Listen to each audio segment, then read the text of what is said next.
Today's topic is nursing care plan on pulmonary tuberculosis.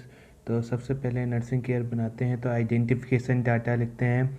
Identification data में सबसे पहले name, age, sex, father's name, address, ward का नाम, date of birth, religion.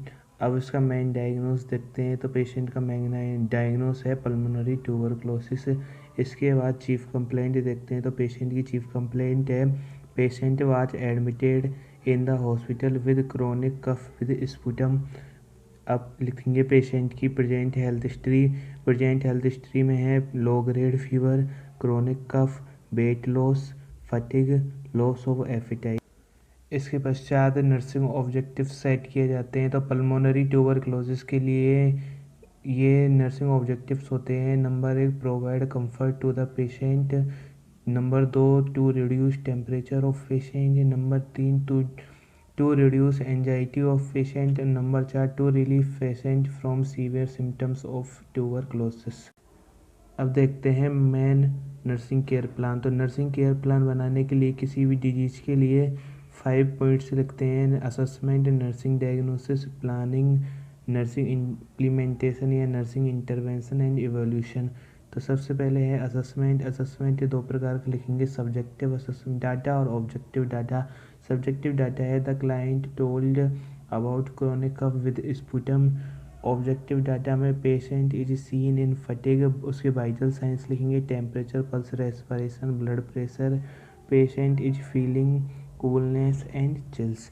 अब बात करते हैं नर्सिंग डायग्नोसिस की। तो फर्स्ट नर्सिंग डायग्नोसिस होगा chronic cough related to disease condition. इसके लिए नर्सिंग प्लानिंग होगी to provide comfort to the patient into 2 to 3 our.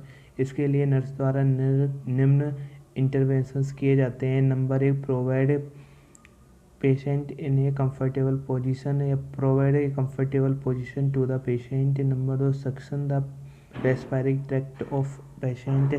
Number 3, administer bronchodilator as prescribe, जैसे एसबीएम साल्बुटामोल होता है। Number 4, administer DOTS therapy as prescribed by physician. इनको DOTS therapy दी जाती है जिसमें 5 ड्रग्स होती हैं। अब एवोल्यूशन देखें तो patient relief in cough symptoms, patient के कफ के सिम्टम्स कम हो जाते हैं।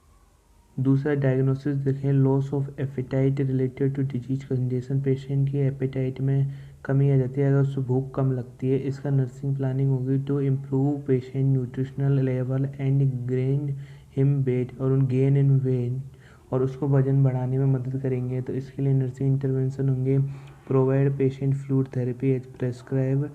Number 2, if patient has oral permission give him fruits, finger food, juice etc। उसको फूड देंगे, फ्रूट्स देंगे, जूस देंगे आदि फिंगर फूड प्रदान करते हैं।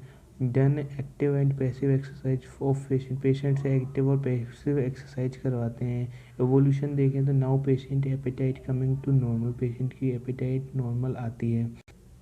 थर्ड डायग्नोसिस है anxiety related to disease condition and its spreading, बीमारी के फैलने के कारण पेशेंट को एंजाइटी हो सकती है। तो इसके लिए नर्सिंग प्लानिंग करेंगे to reduce the anxiety of patient and help him to identify person who are meet him in contact. मतलब पेशेंट की एंजाइटी को कम करेंगे तथा उसको ऐसे व्यक्ति से मिलाएंगे जो पहले पल्मोनरी ट्यूबरक्लोसिस का शिकार हो चुके हैं लेकिन अब वो ठीक हैं। Provide a nursing intervention, provide a psychological support to the patient, identify contacted persons, isolate them and send him for TB test. Evolution देखिए, patient anxiety is reduced and he is feeling comfort and easy. The risk of spreading disease is reduced। अब disease पहले अगर जो भी व्यक्ति उनके उसके संपर्क में उनको आइसोलेट कर देते हैं तो पल्मोनरी ट्यूबरक्लोसिस के फैलने की रिस्क कम हो जाती है। Health education, instruct the patient to use a mask and use a handkerchief on face before sneezing and coughing. Patient को जब भी वो खांसे या छींके तो उससे पहले उसे एक रुमाल रखने की सलाह दे तथा उसे मास्क पहनने के लिए प्रेरित करें। Instruct patient about medications taking timely, patient को जो भी डोज थेरेपी है उसको टाइम से लेना और अदर मेडिसिन जो प्रेस्क्राइब है उनको टाइम पे लेने के लिए इनकरेज करें। Educate patient about dose therapy and it important and side effect. Patient को डोज थेरेपी के बारे में बताएं, उसके साइड इफ़ेक्ट्स के बारे में बताएं तथा उसकी महत्व के बारे में बताएं। Instruct patient to keep personal hygiene, patient को पर्सनल हाइजीन रखने के लिए इंकरेज करें।